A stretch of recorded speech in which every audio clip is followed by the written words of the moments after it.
Alors que le gouvernement prévoit la création d'un nouveau congé appelé congé supplémentaire de naissance pour les années 2026-2027, en vue selon lui de favoriser la conciliation entre vie familiale et vie professionnelle, favoriser aussi l'égalité entre les femmes et les hommes.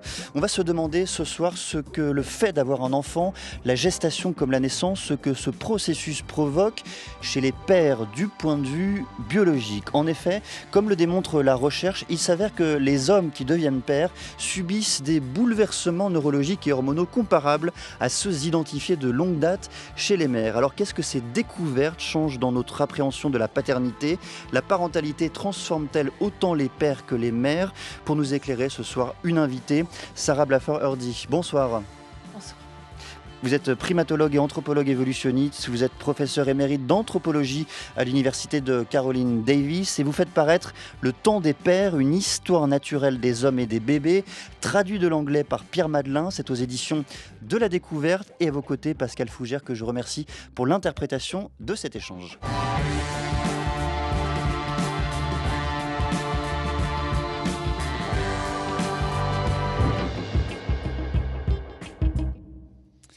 Et un mot pour commencer, Sarah Blaffer-Hurdy, sur ce congé supplémentaire de naissance défendu par le gouvernement dans le cadre du PLFSS. Il profitera à la mère et au père dans un schéma dit classique ou plus largement aux deux parents. Au choix, ils pourront prendre 1 mois ou 2 mois de congé. Qu'est-ce que vous pensez du fait d'allonger la période dévolue aux nouveau-nés et de le faire ainsi pour les deux parents?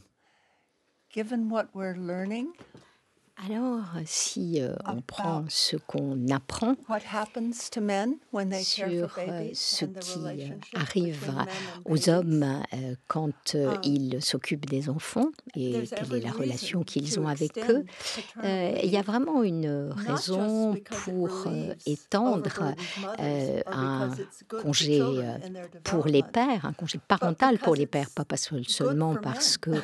que ça aiderait les Opens up femmes, new c'est aussi parce que c'est horizons très in their bon pour les hommes. relationships with others as Ça they permet aussi learn d'ouvrir un that nouvel they are horizon good at being a dans la caretaker. relation que les pères ont A avec lot of les men autres. worry Et that, oh, I il y a can't do beaucoup this. It's d'hommes really qui a pensent mother's que job. ça The baby serait wants its mother, impossible de not me. s'occuper d'un enfant, But de s'occuper d'un in bébé, fact, c'est un travail it pour les doesn't take femmes, j'y long for arriverai a pas. man to get Mais en very fait, good at ça it. prend pas And du we're tout finding beaucoup that de there is temps a nurturing aux hommes potential pour in être men. And how de do men très gain? I think bons we need to stress très how bonnes men personnes pour gain from it. s'occuper des bébés. Lower Et je crois que testosterone c'est is going to quelque improve chose their qu'il immune faut system. And that's one of the souligner. effects Leur of being taux de around babies a testostérone lot. baisse, donc ça va faire augmenter leur The United immunité. States right now, Et we have this dans crisis tous les États-Unis of actuellement, care. on You've a probably heard une about it, not enough care, but crise en there's this fait vast resource we should have. sur But we quelque also part have this crisis un of problème loneliness, of men dans feeling le système displaced and de not soins, needed, and they're no parce qu'il n'y a pas longer assez able to de get jobs moyens, to mais il y a support their aussi en families fait single-handedly. une They espèce feel de not needed. A solitude man des who wants hommes to feel qui se needed, sentent mal let me parce advise them, qu'ils care for a n'arrivent pas, baby par and they'll feel exemple, very à needed and trouver en rewarded fait by des adoration. boulots, et There are donc just les so hommes ont many besoin reasons for men to be de more sentir qu'on involved a in the besoin care of d'eux, et je ne babies, pourrais not que just leur their conseiller children, de but of s'occuper des babies. bébés, parce que comme ça, ils comprendront bien à quel point quelqu'un a besoin d'eux. C'est cela la force de votre ouvrage, Sarah Blaffer-Hurdy. C'est une force scientifique qui démontre que la gestation, la naissance d'un enfant a également un impact sur le corps même des hommes et en l'occurrence du père. Je voudrais vous faire écouter l'extrait d'un documentaire intitulé Paternité, une métamorphose décryptée qui a été diffusé sur la chaîne française Arte. En tant que cobaye de sa propre expérience, Lee a scrupuleusement suivi la trajectoire de sa testostérone. J'ai commencé à prélever de façon fréquente et intensive des échantillons de ma salive à partir du moment où Laura et moi avons décidé d'avoir notre premier enfant, puis pendant la grossesse de Laura et les premiers mois de la vie de mon fils.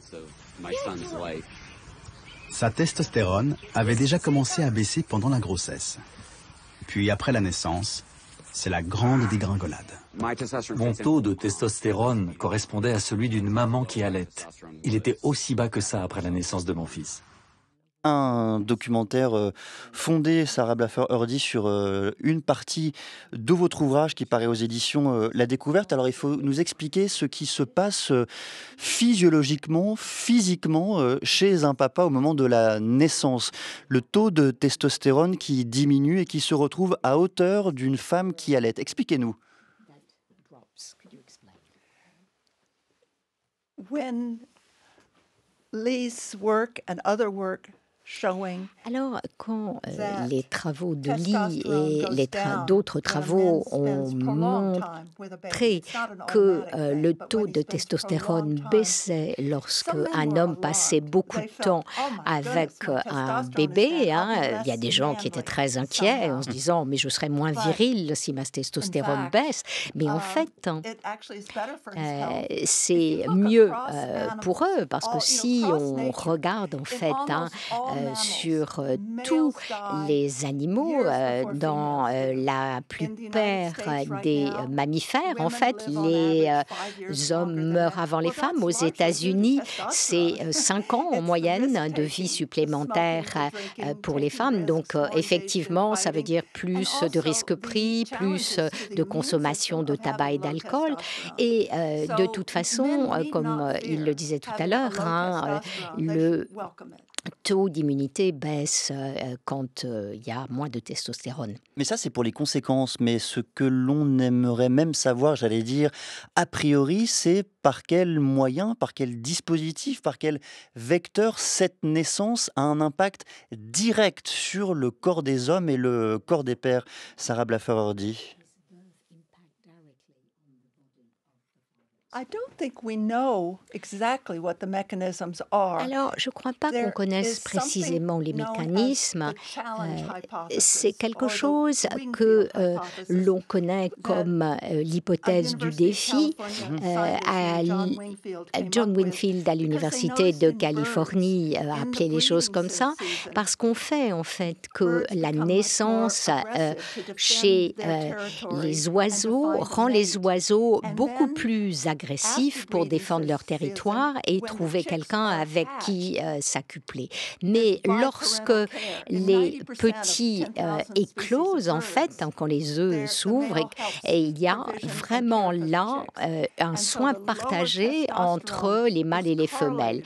Et donc, on sait que le taux de testostérone bas est corrélé à ça. On ne sait pas exactement pourquoi la testostérone diminue, mais on sait que c'est quelque chose qu'on retrouve généralisé chez tous les oiseaux et tous les mammifères. Alors, on a parlé de testostérone, il faut maintenant parler de proctaline. Rappelez-nous ce qu'est la proctaline exactement et quel est l'impact de la grossesse, de la maternité sur la proctaline des hommes et des pères en l'occurrence. Alors, j'adore cette question en fait, hein, proctaline. Et donc, la prolactine, c'est une hormone qui permet d'abord aux animaux de contrôler en fait leur taux d'eau et c'est quelque chose qui ensuite en fait a été refondu pour avoir à voir avec la lactation et la gestion des émotions. Et quand on essaie de retrouver en fait l'origine de cette prolactine chez les vertébrés il y a des centaines de millions d'années, on trouve des choses similaires en fait en raison de son effet sur les poissons. Hein. Et ça avait notamment un effet sur les hippocampes où la femelle donc injectait en fait ses œufs dans une poche spécifique qui se trouve sur le ventre du mâle et le mâle donc va être celui qui a la gestation. Hein. Et dans mon cas, comme une femme, la prolactine, c'est ce qui stimule la lactation. Et pour le cas en fait des hippocampes, c'est ce qui stimule en fait les nutriments et aussi en fait l'oxygène pour que ces petits se développent correctement. Et donc il y a des neuropeptides en fait qui sont les mêmes en fait. Cette prolactine, c'est ce qui fait naître les contractions chez les femmes. Et donc, il y a aussi une autre en fait hormone qui est en jeu, c'est l'isotocine, qui, lorsqu'elle commence à être créée chez les hippocampes, va provoquer l'accouchement du mâle.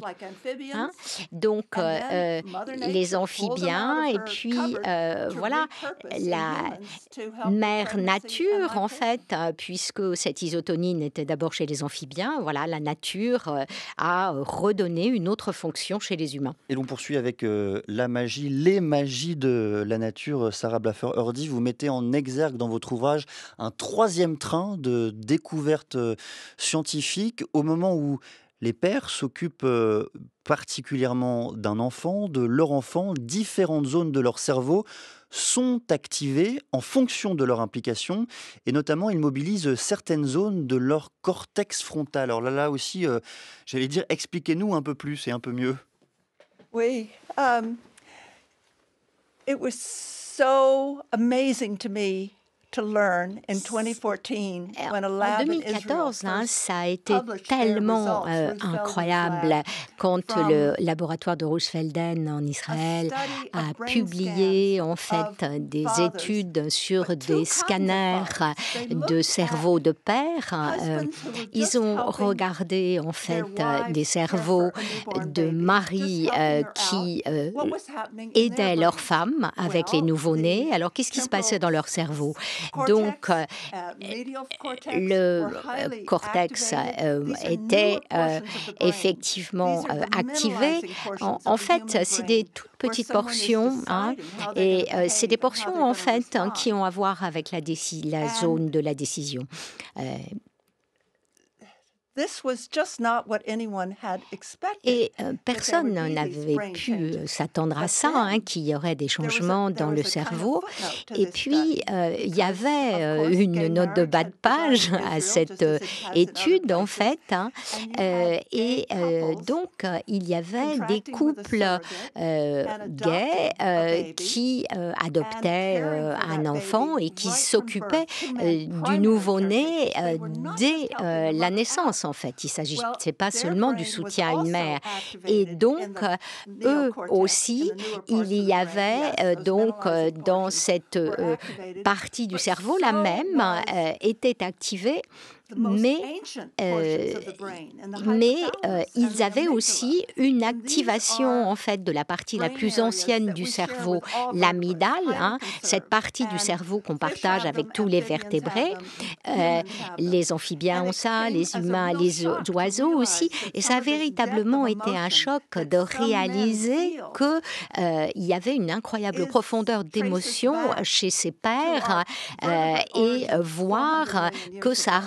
I think remontait this aussi comes as loin it came as a que surprise notre to me, origine and I en think it tant comes que as a surprise to vertébrés il y a most des people. centaines de millions d'années. Ça a été une vraie surprise pour moi ainsi que pour beaucoup d'autres gens. Mais alors justement, Sarah Blaffer-Hurdy, comment expliquez-vous que cette disposition naturelle, biologique même, à être protecteur, attentionné lorsque l'on est père pour son propre enfant, que cette disposition ait été éteinte, amoindrie, mise de côté même? Est-ce que c'est la culture qui nous a façonnés ou est-ce que d'autres facteurs sont entrés en ligne de compte?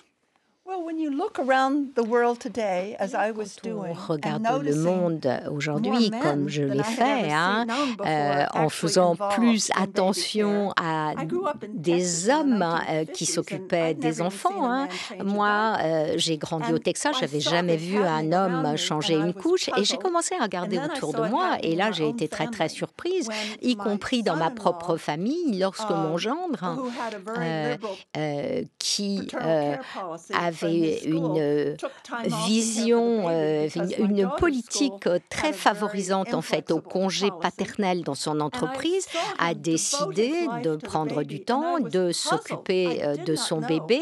Et j'étais absolument stupéfaite en me disant comment ça pouvait se passer. Tout ce qui avait été ma formation d'anthropologiste évolutionniste et toute mon éducation au Texas m'avait pas préparée à ça. Donc c'était une grande nouveauté. Et je dirais que la mère et la grand-mère chez moi étaient tout à fait reconnaissantes en fait. Mais l'anthropologue évolutionniste était tout à fait surprise parce que pendant des millions d'années, les femmes avaient eu en fait le monopole du soin pour les nouveau-nés à partir du moment où il y a eu le phénomène de la lactation et de nourrir au sein. Oui, mais tout de même, Sarah Bleu-Ferordi, vous donnez quelques chiffres sur les 28 000 espèces de poissons où les soins parentaux existent. Chez environ un tiers d'entre elles, ce sont les mâles qui les assurent. Oui. En revanche, chez les mammifères, seulement 5%. Alors que se passe-t-il avec les mammifères ? Lactation. La lactation, en fait, c'était comme ça qu'on permettait au bébé de survivre. Et quand un bébé arrivait, la mère était celle qui allait garder cet enfant au chaud et le nourrir. Et elle allait donc permettre, en fait, la croissance de ce nouveau-né. Et je dois vous dire que je suis toujours en faveur des enfants nourris au sein parce que je pense qu'ils donnent beaucoup de choses. Mais aujourd'hui, dans une société développée, avec des eaux qui sont bonnes, avec l'hygiène, avec des biberons, les bébés peuvent survivre tout autant que quand ils sont nourris au biberon. Et donc, du coup, les hommes peuvent nourrir aussi bien. Donc, il y a un changement culturel, un changement technique, un changement culturel, social. Il y a plus de femmes qui travaillent à l'extérieur. La vie devient plus chère. On a besoin de 2 salaires. Donc, il y a tout un tas de raisons au XXIe siècle pour que les hommes soient plus nourriciers qu'ils ne l'étaient. Bien sûr, c'est une transformation culturelle, mais elle a eu des ramifications biologiques qu'on n'attendait pas. Je voudrais vous faire entendre un couple de parents en Chine. C'est un extrait d'un reportage, d'un documentaire plutôt diffusé sur France 24. Je veux être un ami pour mes enfants, qu'ils puissent tout partager avec moi et demander mon aide. Quand j'étais petit, mon père n'était qu'un père et je ne pensais pas qu'il pouvait faire quelque chose pour moi, à part me soutenir financièrement. Mais maintenant, c'est différent. Je pense que mes enfants et moi construisons une autre relation. Que ce soit la pression de la société ou de la famille, les hommes ressentent une barrière psychologique. Mais quand tu vois de plus en plus de papas faire le même choix, tu réalises qu'en fait, il n'y a plus de barrière. Quand on s'est mariés, je me suis demandé à quoi il me servait en tant que partenaire. Avant, il travaillait beaucoup. Il ne m'aidait pas avec les enfants. Il ne s'occupe pas vraiment de nous. Mais maintenant, il est le pilier de l'éducation des enfants. Il m'est vraiment très utile. Alors, est-ce que c'est l'occasion pour les pères d'être enfin utiles, Sarah Bleu-Ferordi, ce changement, cette transformation culturelle ? Est-ce que c'est l'occasion pour les pères, notamment, j'allais dire, de devenir utiles auprès de la mère, auprès de leur famille, en s'occupant un peu plus de leur enfant, de leur progéniture ? Je pense que c'est une transformation formidable. Le potentiel est là. Ce n'est pas nécessairement ce qui va se passer. J'adore les commentaires du père en Chine. J'aimerais comprendre comment il a ressenti cette relation du premier mois avec son nouveau-né. Parce que je pense que c'est ça, en fait, qui quelque part ouvre la voie. Et je pense que c'est une expérience qui va amener à une autre, etc. Je reviens sur le cœur de votre démarche, de votre recherche, Sarah Blaffer-Hurdy. Expliquez-nous le rôle qu'a joué dans ce domaine ce que l'on appelle l'alloparentalité, c'est-à-dire le fait de faire éduquer ses enfants par un groupe et pas uniquement par les deux parents, c'est-à-dire de permettre à l'enfant d'être éduqué par une communauté. Yeah.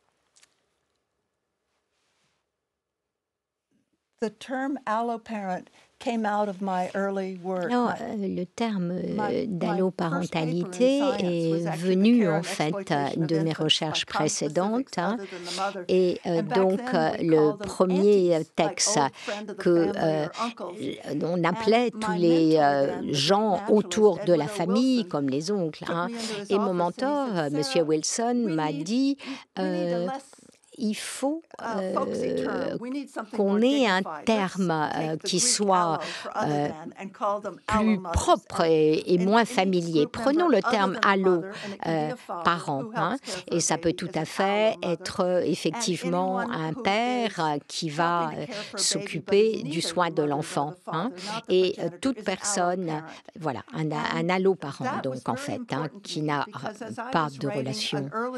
Et ça a été très important parce qu'un de mes livres précédents, en fait, hein, sur l'amour maternel, Mother Nature, les instants maternels, traduit en français, et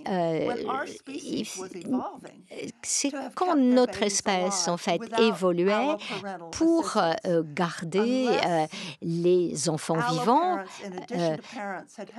mais c'est seulement si les alloparents avaient aidé les mères, il n'y aurait pas eu, en fait, quelque part, la possibilité de survivre pour ces grands singes dont nous descendons, hein. Et donc, il y a eu, bien sûr, des traces de cette alloparentalité dans nos cerveaux, et on le voit, en fait, hein, ces zones du néocortex qui sont activées, elles ont évolué avec ce soin partagé, hein. Et donc, ce chapitre de notre histoire évolutionnelle a beaucoup, en fait, de composantes. Il y avait une sélection des membres du groupe pour aider, mais il y avait aussi, bien sûr, une pression très forte chez les bébés eux-mêmes pour qu'ils soient attirants pour les gens qui pourraient éventuellement s'occuper d'eux. Est-ce que cet ensemble de découvertes que vous décrivez depuis le début de cette discussion nous oblige à revoir profondément notre façon d'aborder les choses et nous revoir peut-être à cette tendance à reprendre depuis le début la théorie de l'anthropologie évolutionnisme, le darwinisme dans son ensemble? Est-ce qu'il faut refonder aussi, j'allais dire, ces matrices et ces façons de voir?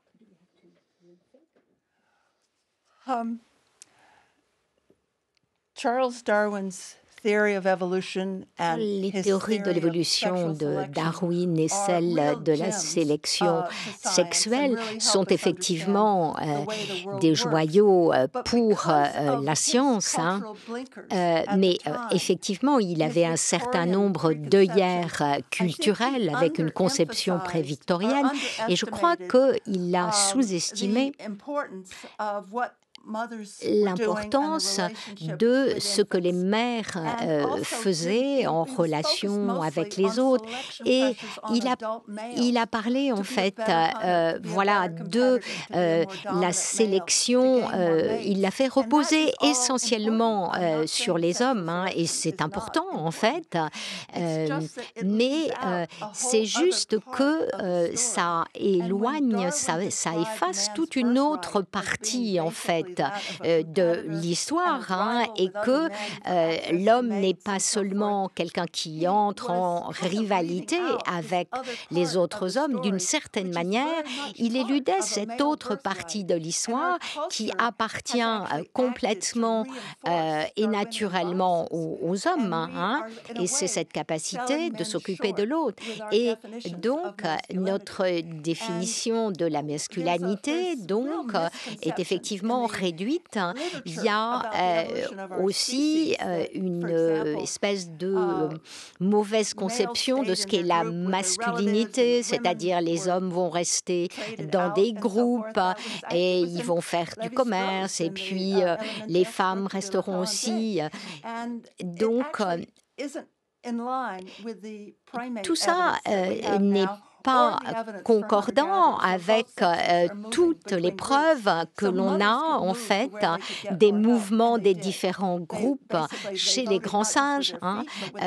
Voilà, c'était pas seulement un mouvement avec les pieds, mais aussi un mouvement avec les ovaires. Merci beaucoup, Sarah Blaffer-Hurdy. On redonne le titre de l'ouvrage qui vient de paraître aux éditions de la Découverte, Le temps des pères, une histoire naturelle des hommes et des bébés. Un merci également à Pascal Fougère qui a traduit, interprété cet entretien, et un grand merci à toutes celles et ceux qui ont préparé et fait cette émission. Audrey Carme, Roxane Poulain, Rodi Eken à la réalisation. C'était Léa Racine.